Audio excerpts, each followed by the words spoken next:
മുഗൾ ചക്രവർത്തി ഔറംഗസേബിന്റെ ശവകുടീരം നീക്കം ചെയ്യണമെന്നാവശ്യപ്പെട്ട് ഹിന്ദു സംഘടനകൾ നാഗ്പൂരിൽ പ്രകടനം നടത്തിയതിന് മണിക്കൂറുകൾക്ക് ശേഷം സംഘർഷം പൊട്ടിപ്പുറപ്പെട്ടു. മഹൽ എന്ന പ്രദേശത്ത് ഇരുവിഭാഗങ്ങൾ തമ്മിൽ ഏറ്റുമുട്ടുകയായിരുന്നു.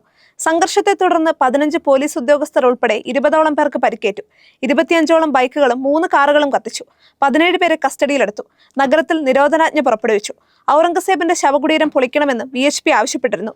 പൊളിച്ചില്ലെങ്കിൽ കർസേവ എന്ന VHP ഭീഷണിക്ക് പിന്നാലെയാണ് സംഘർഷം. പോലീസുകാർക്കുൾപ്പെടെ നിരവധി പേർക്ക് പരിക്കേറ്റു. അതേസമയം സ്ഥിതിഗതികൾ ഇപ്പോൾ നിയന്ത്രണ വിധേയമായെന്നാണ് വിവരം. മഹാരാഷ്ട്രയിലെ ഛത്രപതി സംഭാജി നഗർ ജില്ലയിലെ ഔറംഗസേബിന്റെ ശവകുടീരം പൊളിക്കണമെന്നും അല്ലെങ്കിൽ ബാബറി മസ്ജിദിന്റെ സ്ഥിതി ആവർത്തിക്കുമെന്നുമാണ് സംഘപരിവാർ സംഘടനകളായ വിശ്വ ഹിന്ദു പരിഷത്തും ബജ്റംഗ് ദളും ഭീഷണി മുഴക്കിയത്. സംസ്ഥാന വ്യാപക പ്രതിഷേധം സംഘടിപ്പിക്കുമെന്നും സംഘടനകൾ അറിയിച്ചിരുന്നു. പ്രതിഷേധത്തിന്റെ പശ്ചാത്തലത്തിൽ ശവകുടീര പരിസരത്ത് വൻ പോലീസ് സന്നാഹത്തെ വിന്യസിച്ച് സുരക്ഷ ശക്തമാക്കിയിരുന്നു. ഇതിനിടെയാണ് സംഘർഷം ഉടലെടുത്തത്. മുഖ്യമന്ത്രി ദേവേന്ദ്ര ഫഡ്നാവിസ്, കേന്ദ്രമന്ത്രി നിതിൻ ഗഡ്കരി തുടങ്ങിയവർ സംയമനം പാലിക്കാൻ ആവശ്യപ്പെട്ടിട്ടുണ്ട്. നിയമവിരുദ്ധ പ്രവർത്തനങ്ങളിൽ ഏർപ്പെടുന്നവർക്കെതിരെ കർശന നടപടി ഉണ്ടാകുമെന്നാണ് ഇരുവരും വ്യക്തമാക്കിയത്.